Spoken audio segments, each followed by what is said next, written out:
In the heart of the arid, high-altitude environment of southern Oregon, researchers have uncovered traces that are destabilizing the foundations of human history. Could our assumptions about the ancestral inhabitants of the American continent be wrong? Beneath layers of millennia-old volcanic debris preserved like a temporal dome lies evidence of human occupation dating back almost 20 millennia. This occurs several centuries before the chronological period that most textbooks have firmly propagated for many decades. But before we begin, don't forget to like the video, subscribe to our channel, and comment your opinion about this mystery below. For many years, scholars have maintained that pioneering individuals reached North America approximately 13,000 years ago, crossing a land bridge originating in northern Asia during the last glacial period. This was a structured, straightforward, logical, and seemingly complete account. However, this finding reveals something entirely different.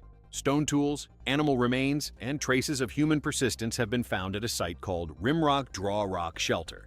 The items were buried under dust from ancient volcanic eruptions, fixed in place and preserving a snapshot of a long-gone world. When experts examined the strata, the periods pushed human life in North America many millennia into the past. If individuals already inhabited this area 20,000 years ago, how did they get here? What paths did they take? And what else do we completely misunderstand about our past? At first glance, Rimrock Draw seems ordinary. It is a low rock shelter carved into a small elevation in central Oregon, far from the coast and away from the ice paths where archaeologists assumed ancestral humans might have survived. For decades, this area was considered uninhabited during the intense Ice Age, deemed too frigid, arid, and isolated to be of any significance. According to the official story, people arrived much later and followed completely different paths. Rimrock Draw was not supposed to hold anything important, and this assumption kept it almost untouched for ages. When scholars from the University of Oregon finally began excavating, they weren't looking for ancient humans. The goal was simple and cautious: to analyze glacial-era animals and climatic changes, not to challenge established dogmas about human arrival. Based on everything that archaeology indicated, they anticipated locating superficial remains from the end of the glacial era and natural accumulations brought about by erosion. No one expected the soil itself to contradict the chronology, but almost immediately, something seemed strange. As the excavations progressed, the sediment showed no signs of disorder or confusion, something frequent in open shelters exposed to the elements and animals. On the contrary, the layers appeared clear, level, and visibly isolated. Nothing had fallen to lower levels, nor been moved by roots or carried away by flash floods. In archaeology, this pattern of preservation is uncommon, and when it occurs, demands extreme caution. Each stratum was precisely where it originated, neatly stacked. Darker lines marked periods of activity, while lighter lines suggested intervals when the refuge was uninhabited. This created a clear and decipherable order, like neatly arranged pages of a book. As the group ventured deeper, the evidence became more remote, respecting all geological norms. There was no easy way to ignore what they were observing. Signs of human habitation began to emerge.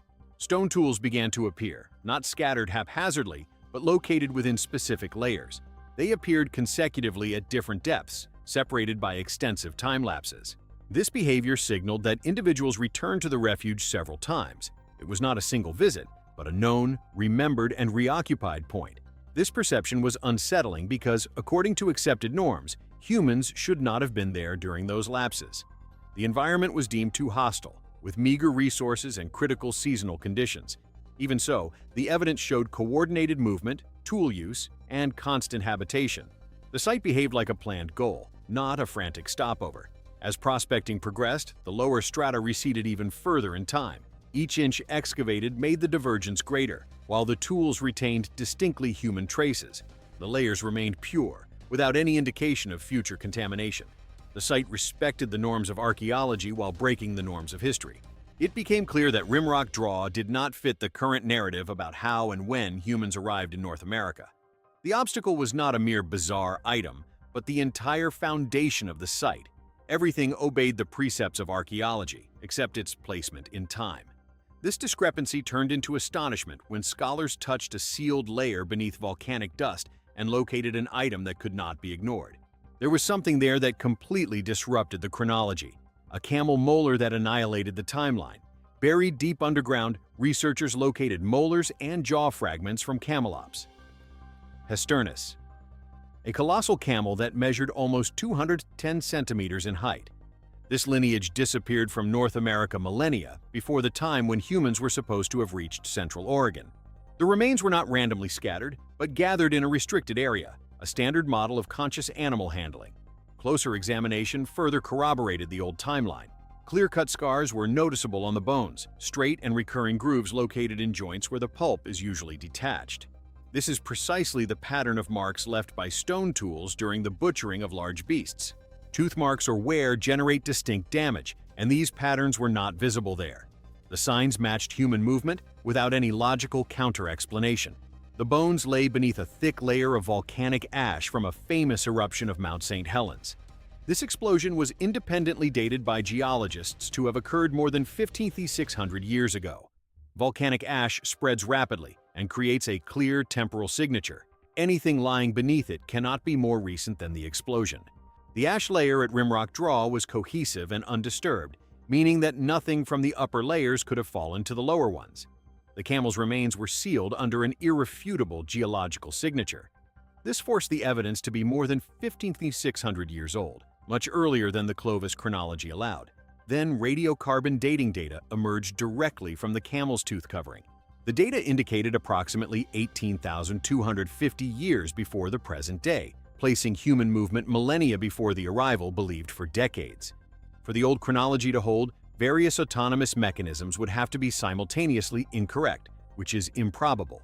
This means that humans inhabited Central Oregon during a period when immense ice sheets still dominated a large portion of the region.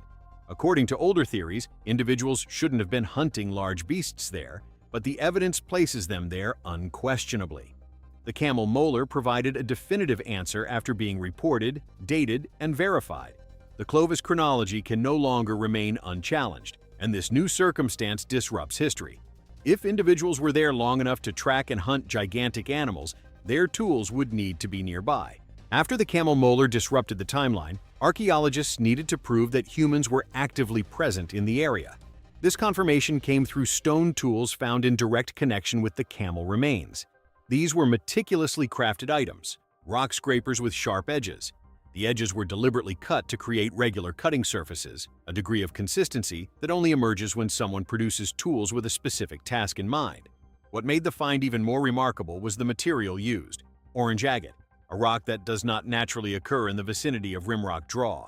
This means that the material was sourced from elsewhere, demonstrating tactics beyond mere immediate persistence. Under lenses, archaeologists saw patterns of friction that only appear after successive cuts of pulp and skin. The tips were sanded in specific locations, and tiny cracks followed logical patterns generated by the impact against tissues and bones. These scrapers were not made and left, they were used repeatedly. One scraper in particular, located in a stratum even deeper than the camel, indicates the use of tools even before 18,250 years have passed. The depth and cohesion of the layers prove that humans inhabited the region much earlier than previously thought. The evidence found at Rimrock Draw confirms a recurring and planned human occupation, with the use of specialized tools that show wear typical of continuous activity. Analysis of protein residues revealed bison blood. The discovery of ancient artifacts in the tools proves that there was coordinated hunting and processing of these giant animals more than 18,000 years ago. This discovery invalidates the Clovis first dogma, which established human arrival 13,000 years ago via a land corridor, because in the 18th 250-year-old dating of Rimrock Draw, this path was blocked by glaciers. The most likely scenario now is an early coastal migration via the Algae Highway on the Pacific Rim, requiring advanced navigation and survival skills. Furthermore, even deeper layers in the archaeological site suggest a human presence exceeding 20,000 years, which requires new excavation strategies to explore previously ignored strata. The findings demonstrate that the first inhabitants were extremely skillful and aware, capable of thriving during the peak of the Ice Age. With this, the timeline of the occupation of the Americas ceases to be fixed, indicating that the history of the continent is much older and more complex than previously thought.